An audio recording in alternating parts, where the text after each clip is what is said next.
India में हो रहे रेप केसेस के लिए कौन जिम्मेवार है? क्या हमारी सोच इतनी गिर चुकी है कि ऐसे केसेस इंडिया में ही होते हैं, या फिर इसके पीछे कोई और रीजन है? इन बातों को जानना इसलिए जरूरी हो जाता है क्योंकि इन बातों से जो भारत की छवि दूसरे देशों में जाती है वो अच्छी नहीं है। आज हम जिसके बारे में बात कर रहे हैं वो है रिसेंटली हुए डॉक्टर रेप केस के बारे में। जो रेप केस कोलकाता में हुआ है ट्रेनिंग डॉक्टर के साथ, उसमें वहाँ की सरकार का रवैया भी देखे तो बहुत अच्छा नहीं है। ममता बनर्जी सरकार ने जिस प्रकार इस मामले को लिया है उसने यहाँ तक सोचने को मजबूर कर दिया है क्या रेपिस्ट के लिए वो सीरियस है या नहीं। क्योंकि कोलकाता में हुए केस में पहले पुलिस और सरकार बोलती है कि ये रेप केस नहीं है, ये सुसाइड केस है। जिस प्रिंसिपल की कारगुजारी पर शक था उसे प्रमोशन देकर दूसरे हॉस्पिटल में भेज दिया गया। उसके बाद क्या होता है, पुलिस टीम द्वारा क्राइम सीन को प्रोटेक्ट भी नहीं किया जाता। हॉस्पिटल में कंस्ट्रक्शन के नाम पर दीवार तोड़ दी जाती है और दूसरा पुलिस के होते हुए बहुत सारे गुंडे हॉस्पिटल में आ जाते हैं और सबूत मिटाने के तौर पर हॉस्पिटल में तोड़फोड़ कर देते हैं। और ममता बनर्जी इन तोड़फोड़ करने वालों को राम वाम वाले गुंडे बता देती है। और जब ये बात तो सोशल मीडिया पे आग की तरह फैल जाती है और लोगों का गुस्सा इस बात पे दिखना शुरू हो जाता है, तो लोगों का गुस्सा देखते हुए पुलिस 280 लोगों को नोटिस भेज देती है।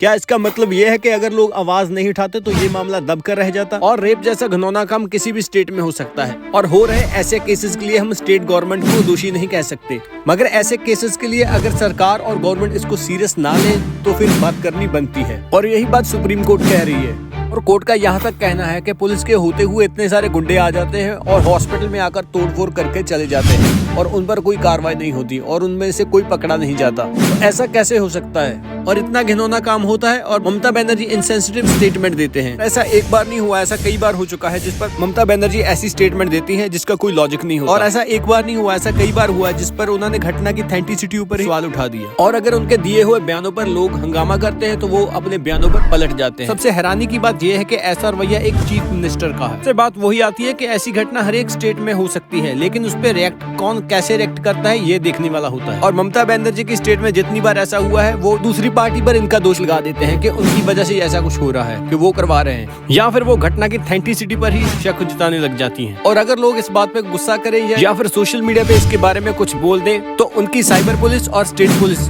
उनको नोटिस भेज देती है। इंडियन एक्सप्रेस में एक रिपोर्ट छपी है, आप उसको देख सकते हैं। इसमें साफ साफ लिखा है जब से कोलकाता में ये घिनौनी हरकत हुई है उस पर सोशल मीडिया पोस्ट लिखने पर एक लड़की को गिरफ्तार किया गया है और 280 लोगों को इस पुलिस की तरफ से नोटिस भेजा गया है, जिनमें पुलिस का यही कहना है कि इन्होंने बिना वेरीफाई किए चीजें लिखी सोशल मीडिया पर। जिस लड़की को गिरफ्तार किया गया है उस पर पुलिस का यही कहना है कि उस लड़की ने ममता बनर्जी के बारे में गलत लिखा है। एक बात सोचने वाली ये है कि जो पुलिस आम जनता को अनवेरीफाइड बातें लिखने पर नोटिस भेज रही है, उनको ये भी बताना चाहिए कि उन्होंने बिना वेरीफाई किए ये कैसे बोल दिया कि ये रेप केस नहीं है, ये सुसाइड केस है। जिस लड़की की हड्डियां टूट चुकी थी, जिस लड़की की आंखों पर जख्मों के निशान थे और शरीर पर भी इतने जख्म थे कि गिन ना पाए, और उसको देखकर इनको ये लगा कि इसने इतने जख्म खुद लगाए हैं। इतना होते हुए भी उन्होंने आम जनता को ये लिखा कि उन्होंने बिना वेरीफाई किए पोस्टें लिखी हैं। बातें करने से पहले इनको खुद पर भी नजर मार लेनी चाहिए कि उन्होंने क्या किया है। बड़े बड़े यूट्यूबर भी इस बात पे चुप हैं, जो छोटी छोटी बातों को लेकर ही सरकार को इतना ज्यादा बोल देते थे, वो इस बात को लेकर चुप हैं।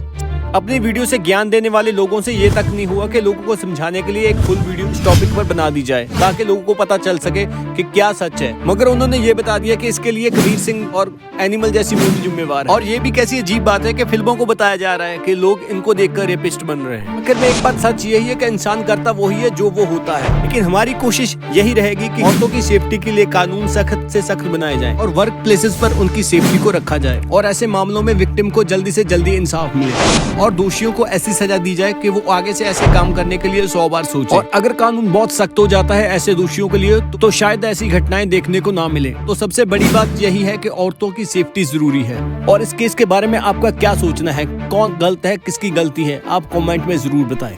ऐसे केसों के लिए डटकर साथ देना है जिसके साथ दोषियों को सजा मिल सके और आगे से ऐसा कुछ भी ना हमें दिख सके। इस केस के बारे में आपकी क्या राय है ये जरूर बताना। इस वीडियो का मकसद किसी को गलत बोलना या किसी को गलत ठहराना नहीं है, सिर्फ सच को लोगों के सामने लाना है ताकि जिनके साथ गलत हुआ है उनको इंसाफ मिल सके और उनकी आत्मा को शांति मिल सके और दोषियों को कड़ी से कड़ी सजा मिले ताकि कोई और भी ऐसा करने से पहले 100 बार सोच ले। और अगर आपको वीडियो अच्छी लगे तो चैनल को सब्सक्राइब करना मत भूलना।